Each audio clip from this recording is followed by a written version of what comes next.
ونعوذ بالله من شرور أنفسنا ومن سيئات أعمالنا من يهده الله فلا مضل له ومن يضلل فلا هادي له ونشهد أن لا إله إلا الله ونشهد أن محمدا عبده ورسوله أما بعد فإن الخير الحديث كتاب الله وخير الهدي هدي محمد صلى الله عليه وسلم وشر الأمور محدثاتها وكل محدثة بدعة وكل بدعة ضلالة وكل ضلالة في النار. أعوذ بالله من الشيطان الرجيم. بسم الله الرحمن الرحيم. يا أيها الناس إنا خلقناكم من ذكر وأنثى وجعلناكم شعوبا وقبائل لتعارفوا إن أكرمكم عند الله أتقاكم إن الله عليم خبير. رب اشرح لي صدري ويسر لي أمري واحلل عقدة من لساني يفقهوا قولي. اللهم أرنا الحق حقا وارزقنا اتباعه وأرنا الباطل باطلا وارزقنا اجتنابه. آمین یا رب العالمین. اللہ سبحانہ و تعالی ہمارا خالق ہے، مالک ہے، ہمارے مزاج کو اچھی طرح جانتا ہے، انسان کے اندر کیا کمیاں ہیں، کیا کوتاہیاں ہیں، کون کون سی کمزوریاں ہیں، اللہ سبحانہ و تعالی بخوبی جانتا ہے. جب انسان کو، خاص طور پہ مسلمانوں کو، ایک اسلامی معاشرت کو قائم کرنے کے لیے جو بنیادی اصول ہیں، وہ قرآن جو اللہ تعالیٰ کی عظیم اور آخری کتاب ہے اس کے اندر مرقوم ہیں. پھر رسول اللہ صلی اللہ علیہ وسلم کی زندگی کا نمونہ ہمارے سامنے ہے کہ کس طریقے سے انہوں نے ایک مرد اور عورت کے درمیان اعتدال کی زندگی گزارنے کا وصف ہمیں بتلایا ہے. یقیناً مرد اور عورت کا تعلق انتہائی نازک ہے، اور اس کے اندر جب تک ہم اللہ کے رسول اور قرآن کے احکامات کو اپنے سامنے رکھ کر اس میں اعتدال پیدا نہ کریں، گھر کا سکون تباہ و برباد ہو جاتا ہے. یہ موضوع، اس کے بارے میں ایک صاحب نے مجھ سے ذکر کیا تھا کہ اگر ہم تھوڑا سا تذکرہ کر دیں کہ مسلمان معاشرے کے اندر ایک خاتون بحیثیت بیوی اس کے کیا حقوق اور فرائض ہیں، اور اسی معاشرے کے اندر ایک مرد بطور شوہر اس کی کیا کیا ذمہ داریاں ہیں، ان کے اوپر پورا کرنا کتنا ضروری ہے. یہ وہ چیزیں ہیں جن کو ملحوظ خاطر رکھنا نہایت ضروری ہے. غربی معاشرے کے اندر ایک وہ زمانہ تھا کہ عورت کو انتہائی کمتر و ذلیل سمجھا جاتا تھا، اور آج بھی آپ دیکھ لیجئے غربی معاشرے کے اندر عورت کو اس معنی کے اندر عزت نہیں دی جاتی جو مسلمانوں کے اندر دی جاتی ہے. جب تک عورت جوان ہے، ہر قسم کے بھوکی نگاہوں سے اس کو دیکھتے ہیں، اس کو استعمال کرتے ہیں. جب وہ عورت ادھیڑ عمر یا بوڑھی ہو جاتی ہے، اس کو اٹھا کے پھینک دیا جاتا ہے، اس کو کوئی پوچھنے والا نہیں ہوتا. لیکن اسلام نے اللہ سبحانہ و تعالیٰ کے فضل و کرم سے وہ نظام ہمیں دیا ہے کہ عورت اگر وہ ماں ہے تو فرمایا گیا ہے لوگوں خیال کرو یہ عورت تمہاری ماں ہے، اس کے قدموں تلے جنت ہے. اس کی عزت و تکریم کرنا، اس کی خدمت کرنا تم پہ فرض ہے. یاد رکھیے اللہ کے رسول صلی اللہ علیہ وسلم کا احکامات بھی سامنے ہیں، قرآن کے احکامات بھی سامنے ہیں کہ توحید اور نماز کے بعد اہم ترین فریضہ جو ہر انسان کے اوپر لازم ہے، ضروری ہے، وہ ماں کی عزت ہے. اللہ کے رسول فرمایا یاد رکھو یہ ماں اور باپ ایسے دو چیزیں ہیں، دو ایسے اللہ سبحانہ تعالیٰ تمہارے لیے نعمتیں عطا کی ہیں کہ یہی تمہاری جنت ہے، یہی تمہاری دوزخ ہے. اگر ماں ہے یا باپ ہیں، اگر وہ صحیح راستے پہ نہیں ہیں، فرض کیا وہ کافر ہیں، آپ مسلمان ہو گئے اور وہ مسلمان نہیں ہیں، پھر بھی آپ کو یہ ضروری ہے کہ آپ ان کی اطاعت کریں، معروف کے اندر ان کی خدمت کریں. کیا فرمایا؟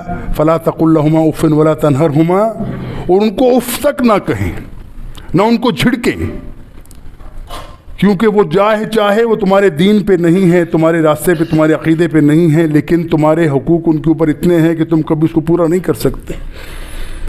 ایک دفعہ ایک صحابی رضی اللہ تعالیٰ عنہ وہ اللہ کے رسول سے سنتے ہیں کہ اللہ کے رسول نے ماں کی کتنی عظمت بیان کی ہے. وہ پوچھتے ہیں یا رسول اللہ مجھے بتائیے کہ میں اپنے ماں کے حقوق کیسے پورا کر سکتا ہوں, وہ کون سا عمل ہے جس کو میں کروں جس سے میرے ماں کے حقوق وہ پورے ہو سکیں. اللہ کے رسول ارشاد فرماتے ہیں اے بندے, اگر تو اپنی ماں کو اپنے کندھے پہ بٹھا کے ساری زندگی پھرتا رہے اور پھر تو حج کرے, ماں تمہارے کندھے کے اوپر سوار ہو, تم اس سے ایک لمحے کا تم جزا نہیں دے سکتے, بدلہ نہیں دے سکتے جو تمہاری ماں نے تمہیں جنتے وقت درد سہا تھا, اس درد کا تم بدلہ نہیں دے سکتے. یہ عظمت ہے ماں کی. پھر فرمایا جب اگر تمہارے سامنے کبھی آئے, تم سے کوئی تقاضا کرے, سب کام چھوڑ کے تم اپنی ماں کی خدمت پہلے کرنا ہے. اور رسول اکرم صلی اللہ علیہ وسلم فرمایا کہ یاد رکھو ایک زمانہ ایسا ہے جو قیامت کے قرب کا زمانہ ہوگا. اس زمانے کے اندر تم اپنی بیویوں کی پرواہ زیادہ کرو گے, ماں اور باپ کے احکامات کو چھوڑ دو گے. اگر دو طرف سے کوئی دینی معاملے دنیاوی معاملے کے اندر ماں کا کوئی اور موقف ہے, وہ کچھ اور چاہتی ہے, بیوی کچھ اور چاہتی ہے, تم پہ لازم ہے کہ عدل کے تقاضوں کو پڑھتے ہوئے ماں کی بات مانو گے, بیوی کی بات نہیں مانو گے. اور یہ بھی بات یاد رکھیے کہ اللہ کے رسول فرماتے ہیں لا طاعۃ لمخلوق فی معصیۃ الخالق, کہ یاد رکھو کسی بھی غیر اللہ کی اطاعت تمہارے لیے لازم نہیں ہے جس کے اندر تمہارے خالق کی معصیت ہوتی ہو, تمہارے خالق کی, تمہارے پیدا کرنے والی, تمہارے رب کی حکم کی خلاف ورزی ہوتی ہو, وہ تمہارے لیے کسی صورت میں جائز نہیں. ہاں ماں کی اطاعت کرنی ہے تمہیں, باپ کی اطاعت کرنی ہے, لیکن معروف کے اندر. اگر عقیدے پہ وہ درست نہیں ہے تو ان کی اطاعت کرنا لازم نہیں ہے, لیکن معروف معنوں کے اندر آپ ان کو کبھی نہ جھڑک سکتے ہو, نہ ان کی خدمت سے پیچھے رہ سکتے ہو, چاہے ان کا عقیدہ جیسا بھی ہو, ان کی خدمت تمہارے ذمہ لازم. یہ تو وہ بنیادی چیزیں جو ماں کے بارے میں. لیکن سب سے بڑا ٹچی معاملہ, جو سب سے زیادہ سینسٹیو معاملہ ہے, وہ میاں بیوی کے تعلقات کا ہے. میاں بیوی کے تعلقات کے اندر ایک سمجھ لیجیے کہ اللہ کے رسول نے, یہ انشاءاللہ ہمارا خطبہ انشاءاللہ 2-3 جمعوں پہ محیط ہوگا انشاءاللہ, تاکہ ہم اس میں تفصیل میں اس معاملہ پڑھ بھی سکیں. رسول اللہ صلی اللہ علیہ وسلم فرماتے ہیں جب تم کسی خاتون سے رشتہ کرنا چاہو تو لوگ 4 چیزوں کو دیکھتے ہیں. سب سے پہلے شکل و صورت کو دیکھا جاتا ہے, اس کے بعد نسب کو دیکھا جاتا ہے, اس کے بعد اس کی تعلیم کو دیکھا جاتا ہے, اور اس کے بعد اللہ نے فرمایا ان کی دنیا کے اندر رہن سہن کے طریقے کو دیکھا جاتا ہے, اس کا معاملات دیکھا جاتے ہیں کہ ان کے کس سٹیٹس کے لوگ ہیں. یہ تمام چیزیں. لیکن میں تم سے کہتا ہوں کہ تم اگر کسی عورت سے شادی کرنا چاہو تو تم صرف اس کی سیرت دیکھو, اس کا تقوی دیکھو, اس کا اللہ سے ڈرنا دیکھو, یہ سب سے اہم ہے. اور جو لوگ اپنی بیویوں کو چنتے ہوئے سیرت کو دیکھتے ہیں, اس کے تقوی کو دیکھتے ہیں, اس کی دینداری کو دیکھتے ہیں, تو وہ کبھی بھی ناکام نہیں ہوتے, ہمیشہ خوش رہتے. لیکن اس کی ضروری چیز کیا ہے؟ ایسا نہ ہو کہ ہم عورت کے لیے تو دیکھیں بڑی سیرت والی ہے, بڑی نیکی والی ہے, نماز پڑھنے والی ہے, اللہ سے ڈرنے والی ہے, تقوی اور پرہیزگار ہے, با کردار ہے, لیکن اپنے بارے میں نہ سوچو کہ تمہارا اپنا کیا حال ہے. یعنی خاتون تو پسند کرو, بڑے دیندار خاتون پسند کرو, بڑی پڑھی لکھی پسند کرو, لیکن تمہارا اپنا معاملہ کیا ہو کہ تم دین کی طرف سے غافل ہو جاؤ, تو یہ معاملہ بھی قطعی طور پہ صحیح سودا نہیں ہے, یہ بھی نقصان کا سودا ہے. تو فرمایا تم سب سے پہلے دیکھو, نہ عمر دیکھو, نہ اور کوئی چیز دیکھو, صرف تم یہ دیکھو کہ اللہ کے رسول صلی اللہ علیہ وسلم کی زندگی کا طریقہ کیا تھا. ایک بہت بڑا الزام اللہ کے رسول پر لکھایا جاتا ہے ان لوگوں سے جن کے دلوں کے اندر خناس ہے, جن کے دلوں کے اندر شیطان بیٹھا ہوا ہے کہ محمد عجیب شخص ہے. اور آج کل دنیا میں کہا جاتا ہے کہ ایسا حوث پرست, نعوذ باللہ من ذالک, میں الفاظ کی استعمال کروں تاکہ آپ کو سمجھ جائے, ایسا حوث پرست شخص ہے کہ جو زندگی کے اندر 11 شادیاں کی اس شخص نے, اور یہ شخص عجیب طریقے کے عورتوں کو پیچھے پھرتا ہے. اس طرح وہ الفاظ ہیں جو میں بتا رہا ہوں آپ کو, لیکن آپ ذرا اندازہ لگائیے ان عقل کے اندھوں کو یہ نظر نہیں آتا کہ انسان کی نوجوان بندہ جو ہے کس سال کا ہوتا ہے, 20 سال سے لے کے 25 سال کی جوانی کی زندگی ہوتی ہے, جس کے اندر بندہ پیک پہ پہنچا ہوتا ہے اپنی جوانی کے اندر. لیکن رسول اللہ صلی اللہ علیہ وسلم جن کی ایک ایک سنت کے اوپر ہمارے تمام چیزیں قربان ہم کر دیں, ہماری اتنا بڑا مشعل راہ چھوڑ کے گئے ہیں کہ رسول اللہ صلی اللہ علیہ وسلم کی عمر 25 سال ہے, بھرپور جوانی ہے, اور جوانی بھی ایسی جوانی کہ پوری دنیا گواہی دیتی ہے کہ یہ شخص جتنا پاک ہے, صاف ہے, ایماندار ہے, جتنا تقوی والا ہے, جتنا اللہ سے ڈرنے والا ہے, ہم نے آج تک ایسا بندہ نہیں دیکھا. حالانکہ اس وقت نبوت کا اعلان نہیں کیا, لیکن ان کے کردار کی گواہی وہ بھی دیتے ہیں جو ان کے سخت مخالف ہیں. یہودیوں کو اندازہ تھا اچھی طرح کہ محمد علیہ السلام کے اوصاف جو ہمارے سامنے نظر آ رہے ہیں یہ عام انسان کے اوصاف نہیں ہیں, اس کے اندر یقیناً کوئی ایسی بڑی چیز اس شخص کے اندر موجود ہے جس کی زندگی ہمیں نظر آتی ہے، لیکن اعلان ابھی تک نہیں ہوا تھا، وہ خاموش ہے۔ رسول اکرم صلی اللہ علیہ وسلم اپنی شادی کا اظہار کرتے ہیں، اور کس سے شادی کرتے ہیں؟ حضرت خدیجہ رضی اللہ تعالی عنہا، جو مکہ کی متمول خاتون ہیں، کھاتی پیتی خاتون ہے، تجارت کا کام کرتی ہیں۔ رسول اکرم صلی اللہ علیہ وسلم، اور یہ خاتون کون ہے؟ بیوہ ہیں، اور ان سے اللہ کے رسول اپنی شادی کا پیغام بھیجتے ہیں۔ عقل کے اندھو اگر تمہارا خیال یہ ہوتا جیسے تم نے کہا کہ اللہ کے رسول جو ہیں وہ محمد علیہ السلام عورتوں کے پیچھے جاتے ہیں، سوچو 25 سال کا بندہ ایک 40 سال کی خاتون سے شادی کرتا ہے، اور یہ شادی بھی 2-4 سال قائم نہیں رہتی، جب تک حضرت خدیجہ رضی اللہ تعالیٰ عنہ موجود ہیں اللہ کے رسول دوسری شادی نہیں کرتے۔ اور اس شادی سے فائدہ کتنا ہے؟ اللہ کے رسول کو اولاد بھی اللہ تعالیٰ نے اسی حضرت خدیجہ رضی اللہ تعالیٰ عنہ کے وطن سے عطا فرمائی ہے، اور اللہ کے رسول جو ہے اس کے اوپر 15 سال مسلسل رسول اکرم صلی اللہ علیہ وسلم کی بیوی حضرت خدیجہ رضی اللہ تعالیٰ عنہ ہوتی ہیں، ان کے ساتھ وہ گزارا کرتے ہیں اور بہت کہتے ہیں۔ ایک مرتبہ حضرت عائشہ رضی اللہ تعالیٰ فرماتی ہیں کچھ بات ہوئی تو کہنے لگی، عورتیں ہیں ظاہر سی بات ان کے اندر یہ چیز ہوتی ہے ایک دوسرے ان کی مخالفت ہے، یہ تو انسان کی عورت کی فطرت ہے کہ وہ کبھی بھی گزارا نہیں کر سکتی اپنی سوکن کے ساتھ، مشکل کام، انتہائی مشکل کام۔ کچھ بات کہی حضرت عائشہ رضی اللہ تعالیٰ نے حضرت خدیجہ تعالیٰ کو، جو نازیبا الفاظ تھے، اللہ کے رسول کے چہرے کا رنگ بدل گیا، کہنے لگے عائشہ جس وقت اس عورت نے میرے ساتھ تعاون کیا ہے دنیا کی کوئی عورت میرے ساتھ تعاون نہیں کر سکتی تھی، میں کبھی بھی نہیں چاہتا کہ تم کبھی خدیجہ رضی اللہ تعالیٰ کے بارے میں کوئی ایسی بات کرو جو مجھے ناگوار گزرے۔ اندازہ لگائیے۔ اور اس کے بعد جتنی بھی شادیاں اللہ کے رسول نے فرمائی ہیں وہ تمام مصلحت کی بنیاد ہیں، وہ اس کی حکمت ہے اس کے اندر کہ مختلف قبیلوں کے اندر مختلف لوگوں کے اندر شادیاں ہوئی ہیں تاکہ اس سے کیا ہو، وہ اسلام کو تقویت حاصل ہو، اسلام کو، دوسری بات ہے ہمارے لیے راستہ کھلا چھوڑ دیا کہ آپ بھی اپنی زندگی کے اندر، اللہ کے رسول کا معاملہ خاص ہے کہ ان جتنی شادیاں کیا ان کو اللہ تعالیٰ کی طرف سے یہ حکم ہے وہ کیا انہوں نے، اور کوئی کام بھی اللہ کے رسول اپنی مرضی سے نہیں کرتے، یاد رکھو قرآن کے اندر واضح حکم ہے وما ينطق عن الهوى، یہ وہ شخص ہے جو کبھی اپنی خواہش سے نفس سے نہیں بولتا بلکہ وہی کچھ کہتا ہے جو اللہ سبحانہ تعالیٰ نے اس کو ودیت کیا، اس کو وہی کیا وہی کرتا ہے۔ ایک تو وہی وہ ہے جو قرآن کی صورت ہمارے سامنے موجود ہے، اور ایک وہی وہ ہے جو اللہ کے رسول کے اوپر اترتی ہے لیکن اس کا قرآن کے اندر ذکر نہیں۔ اللہ کے رسول فرماتے ہیں یہ بات اللہ نے فرمائی ہے، ہم اللہ کے رسول کی بات کو مان لیتے ہیں، انمن عام مان لیتے ہیں، تو اللہ کے رسول کے اوپر وہی آتی ہے تبھی وہ شادیاں کرتے تھے، ان شادیاں کی ہیں۔ اور یہ ہمیں بتلا دیا کہ اے مسلمانوں تم بھی اگر چاہو تم بھی شادیاں کرو، قرآن کے دروازے یہ کام آتے ہیں سورہ نساء کے اندر کہ تم شادیاں کرو 2-2 3-3 4-4، اور اگر تم عدل نہ کر سکو تو پھر ایک کے اوپر گزارا کرو۔ اب ہم نے آج تک دین کے جہاں پہ ہر چیز ہم نے چھوڑ دی ہے، یہ چیزیں ہم نے چھوڑ دی ہیں۔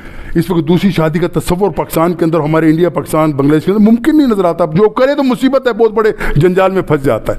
لیکن عربوں کے اندر اب بھی آپ دیکھ لیجئے وہاں پہ اب بھی معاملہ تمام ان برائیوں کے باوجود جو عربوں کے اندر اس وقت لوٹ آئی ہیں پھر بھی یہ چیزیں موجود ہیں کہ وہ دوسری تیسری شادی کو پسند کرتے ہیں، ان کی خواتین بھی پسند کرتی، لیکن شرط کیا ہے؟ اگر عدل کر سکو۔ اور یاد رکھو ایک ہمارے ایک دوست سے بڑی پیاری بات کہا کرتے تھے کہ جو بندہ اس آیت کو سمجھنا چاہتا ہے، اس کے اوپر عمل کرنا چاہتا ہے، وہ یاد رکھے اگر وہ دوسری شادی کے لیے اپنے آپ کو تیار نہیں پاتا تو یہ اپنے ذہن میں رکھے کہ وہ عادل نہیں ہے، وہ ظالم ہے۔ عدل کون کرتا ہے؟ جس کو عدل کی تمام وسائل موجود نہ ہوں پھر بھی وہ عدل کرے، اور اگر تم ڈرتے ہو کہ تم عدل نہیں کر سکتے تو اپنے آپ کو عادل بناؤ۔ اور یہ طریقہ الحمدللہ کچھ لوگوں نے باقاعدہ آزمایا بھی ہے، طریقہ دیکھا بھی ہے، اگر عدل کیا تو اللہ سبحانہ و تعالیٰ نے اس کو بہت بڑا اجر دنیا میں دیا۔ اور یاد رکھو جو لوگ دوسری اور تیسری شادی کرنے کے لیے تو تیار ہوتے ہیں لیکن عدل کی کوشش نہیں کرتے، اللہ کے رسول فرماتے ہیں قیامت والے دن اس شخص کا حال ایسا ہوگا کہ اس کا دھڑ آدھا ہوگا، کیونکہ دنیا کے اندر شادیاں تو اسے 2 کر لی، 3 کر لی، 4 کر لی، لیکن عدل نہیں کر سکا تو اس کا آدھا دھڑ ہی نہیں ہوگا۔ لہٰذا یہ انتہائی ضروری ہے۔ تو عدل کس چیز میں کرنا ہے؟ ٹائم کے بارے میں کوئی گنجائش نہیں، جو وقت آپ نے ایک بیوی کو دینا ہے دوسری کو بھی اتنا ہی دینا ہے، اور اس کے علاوہ رہائش، خوراک، اس کی بود و باش، تمام جتنی چیزیں آپ زندگی کی ضروریات زندگی پوری ہیں اس کے تمام مقامات 100% عدل کرنا ہے۔ اگر یہ آپ کر سکتے ہیں تو دوسری شادی کی اجازت ہے، اور اللہ کے رسول فرمایا کہ یہ بہت ہی اچھی بات ہے کہ بطی امت کو اضافہ کرے، یہ معاملے کو کرو۔ لیکن اس کے بعد فرمایا کہ تم اگر شادیاں کر لیتے ہو پھر عدل نہیں کر سکتے تو اپنے لیے تم نے دنیا کے اندر بھی عذاب جھیل لیا اور قیامت والے دن بھی تمہیں جکڑا جائے گا کہ تم نے ایسا کام کیوں کہ تم عدل نہیں کر سکتے۔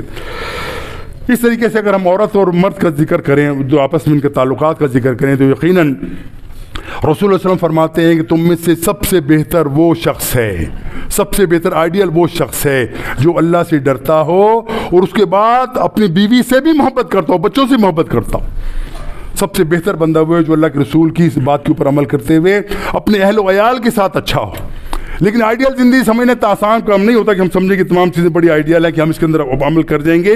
حقیقت یہ ہے کہ اس کے اندر عورت کو کیونکہ ناقص العقل قرار دیا گیا ہے کہ یہ جذبات کے اندر بڑھ جاتی ہے، غصے کو برداشت نہیں کرتی، بالعموم ایسا ہمیں نظر آتا ہے۔ اللہ کے رسول نے فرمایا بھی ہے کہ تم کسی عورت کے ساتھ ساری زندگی نیکی کرتے چلے جاؤ، ایک مرتبہ تم سے کوتاہی ہو گئی، کوئی تم سے بھول ہو گئی، کوئی غلطی ہو گئی، تو عورت سمجھے گی کہ تم نے آج تک میرے ساتھ کچھ بھی نہیں کیا، اس چیز کا اعلان کر دے گی اس شخص نے آج تک میرے ساتھ کوئی بھلائی نہیں کی۔ یہ عورت کی فطرت کے شامل ہے، اس کو ہم تبدیل نہیں کر سکتے۔ لہٰذا جب بھی ایسا کوئی معاملہ ہو اپنی عورت کے ساتھ نرم روی اختیار کیجیے۔ اللہ کے رسول فرمایا عورت اپنی جب زبان کو چلاتی ہے، اگر اس کو اللہ کا ڈر نہیں ہے چلاتی ہے تو اپنے لیے مصیبت بناتی ہے، اور یہ وہ چیز ہے جس کو کہتے ہیں کہ اللہ کے رسول نے فرمایا کہ یہ ہڈی سے پیدا کی گئی، پسلی سے پیدا کی گئی ہے، اور جب تم اس کو سیدھا کرنے کی کوشش کرو گے یہ ٹوٹ جائے گی۔ اور ٹوٹنے کا مطلب کیا فرمایا کہ اس کی طلاق ہو جائے گی، گھر تمہارا ٹوٹ جائے گا۔ لہٰذا اس کے ساتھ بڑی حکمت کے ساتھ کام چلو، اس کی ضروریات پوری کرو، اور اس کے بعد اس سے تمام اس کے معاملات جو ہیں اس کی سپورٹ کر دو، گھر کے تمام گھر گرہستی کا معاملہ اس کے حوالے کر دو۔ لیکن ایک بھی یاد رکھو اس کے اندر سب سے بڑی بات کیا ہے کہ تم بھی اللہ سے ڈرنے والے ہو، اور جب تم اللہ سے ڈرنے والے ہوگے تم کوشش کرو کہ میری اہلیہ بھی اللہ سے ڈرنے والی ہو۔ سب سے پہلے آپ اس کے لیے نمونہ خود بنیے، آپ اس ساتھ کوئی بد زبانی مت کیجیے، بد اخلاقی کا معاملہ اس کے ہاتھ مت کیجیے۔ اور اللہ کے رسول نے فرمایا کہ کبھی بھی عورت کو چہرے پہ نہ مارو۔ ہاں اگر کوئی ایسا معاملہ ہے کہ دیکھتے ہو کہ عورت ایسی بات میں نکل گئی اس کے اندر وہ کسی گمراہی میں پڑ گئی، کسی بے شرمی کی کام میں پڑ گئی ہے، یا تمہاری بات ماننے کو تیار نہیں ہے، تمہاری بات نہیں مانتی، اس کو علیحدہ کر دو، اپنے سے اپنے بستر کا علیحدہ کر دو، یہ اس کی سزا کے لیے بہت کافی ہے۔ لیکن تشدد کرنا، مارنا، خاص کر چہرے پہ اس کو مارنا، یہ انتہائی غلط ہے اور غیر شرعی کام ہے، کبھی اس سے بھی اس کے قریب بھی نہیں جانا چاہیے، بچنا چاہیے۔ اور سب سے بڑی بات یہ کہ اگر ہم دین کے اوپر عمل کرنا چاہیں، اپنے گھر کے اندر وہ ایمان کا جو تصور جو اللہ کے رسول نے پیش کیا ہے، پردے کا تصور آپ نے سامنے جو پیش کیا ہے، فتنے کہاں بنتے؟ سالی آ گئی وہ باتیں بناتی ہے، ساس آ گئی وہ باتیں بناتی ہے، اور تمہاری رشتہ دار ہیں، دیور ہے، بھابھی ہیں، سب لوگ یہ باتیں بناتے ہیں، فتنہ پیدا ہوتا ہے۔ اس تمام فتنوں سے بچنے کا طریقہ کیا ہے کہ گھر کے اندر شرعی پردے کو نافذ کرو۔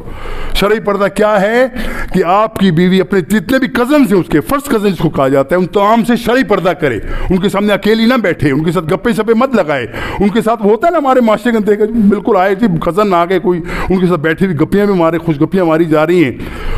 اور اس حد تک معاملہ ہمارے ہندوؤں والا بنا ہوا ہے کہ اگر کوئی عورت نئی شادی شدہ ہے وہ اپنے خاوند کے ساتھ بیٹھے گی تو تمام انگلی اٹھائیں گے، دیکھو بے شرم عورت اپنے ماں باپ کے سامنے عورت اپنے خاوند کے ساتھ بیٹھی ہوئی گپے مار رہی ہے۔ اور اس کے مقابلے میں اگر کزنز آ جائیں ان کے ساتھ بالکل جو معاملہ ہنیم مریا سب معاملہ چلتا ہے، تو یہ بھی افراد و تفریط، اس سے بھی بچنا نہایت ضروری ہے۔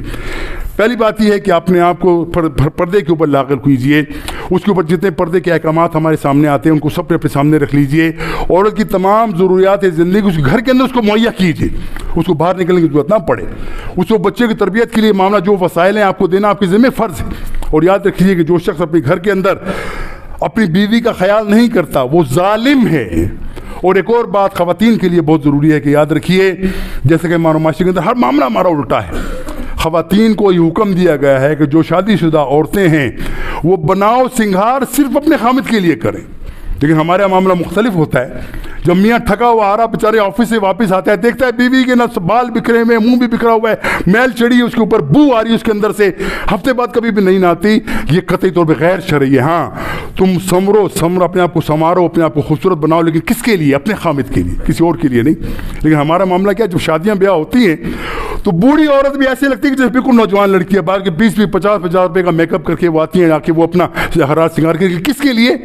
غیر مردوں کے لیے، غیر لوگوں کے لیے۔ اس کے اندر ایک فتنہ جو ہمارے ذہن کے اندر موجود ہے، ان عورتوں کے اندر موجود ہوتا ہے کہ وہ کیا چاہتی ہیں، وہ اپنے آپ کو نمایاں کرنا چاہتی ہے، وہ اپنی جو ان کی عزت ہے، ناموس ہے، اس کو ظاہر کرنا چاہتی ہیں تاکہ لوگ دیکھیں اور واقعی یہ تو اب تو خاتون بڑی خوبصورت ہے، اپنے خامد کے لیے کبھی خوبصورت نہیں بنتی وہ۔ ہاں شادیاں وادیاں ہوں، کوئی فنکشن ہو جس فنکشن کے اندر شیطان بھی شامل ہوتا ہے ان کے ساتھ، اس کے لیے بڑے چمک کے جائیں گے، اور یہ بھی قطعی طور پہ غیر شرعی۔ اللہ کے رسول فرماتے ہیں جب کوئی شخص اپنی بیوی کو بلاتا ہے، اگر وہ بیوی نہیں آتی تو پوری رات اللہ کے رسول فرماتے ہیں کہ اس عورت کے اوپر فرشتے لعنتیں کرتے رہتے ہیں کہ یہ عورت نے اپنی خامد کی بات نہیں مانی، اس حد تک اللہ کے رسول نے فرمایا کہ کوئی شخص اپنی بیوی کو بلائے، اگر میاں جو ہے وہ اونٹ پہ ہو پھر بھی اس کو بیوی کو چاہیے کہ فون کے پاس پہنچے. یہ ضروری ہے اس کے اوپر عمل کرنا کہ ہر عورت اپنے خامد کے تمام حقوق کا خیال کرے. اور یہی فرمایا کہ جب کوئی عورت اللہ کے رسول کے پاس ایک مرتبہ ایک خاتون آئی، وہ کہتی ہے کہ اللہ کے رسول جب پہنچی جب کسی کام سے گئی، ان سے پوچھا تو وہاں دیکھے کہ وہ خاتون بیٹھی تھی. اللہ کے رسول نے پوچھا خاتون تو کون ہے؟ کہنے لگی یا رسول اللہ میں گھر گھرستی والی خاتون ہوں. کیا تیرا خامد ہے؟ بول ہاں یا رسول اللہ میرا خامد ہے. پھر اللہ کے رسول نے فرمایا تیرے خامد کا تیرا رویہ کیسا ہے؟ اس خاتون نے کہا کہ یا رسول اللہ میں حتی الامکان جتنی میری قوت ہے میں الحمدللہ اپنے خامد کی اطاعت کرتی ہوں، معروف کے اندر جو بھی شرعی طور پہ تقاضے ہیں ان کو سب پورا کرنے کی بھرپور کوشش کرتی ہوں، جتنی میری استطاعت ہے وہ میں ضرور کرتی ہوں. اللہ کے رسول فرماتے ہیں لوگوں دیکھ لو، اگر کسی شخص نے جنی اور جنتی عورت کو دیکھنا ہو تو یہ عورت کو دیکھ لو، یہ عورت جنتی. تو یہ تمام چیزیں ہیں جو عورت کے لیے راستے کھلے اللہ تعالیٰ رکھیں کہ اپنے خامد کی اطاعت کرو گے معروف کے اندر، اللہ تعالیٰ سب کچھ تمہیں عطا کرنے پہ قادر ہے، تمہیں عطا کرے گا. لیکن اسی سے تمہارے گھر کے اندر، تمہارے معاشرے کے اندر، تمہارے ماحول کے اندر بھی اللہ تعالیٰ سکون پیدا فرمائے گا کہ واقعی یہ معاشرہ وہ ہے. اور حقیقت جان لیے کہ اس وقت ہمارے پاس بہت بڑا یہ ہتھیار ہے اگر ہم اپنے معاشرے کو درست کر لیں.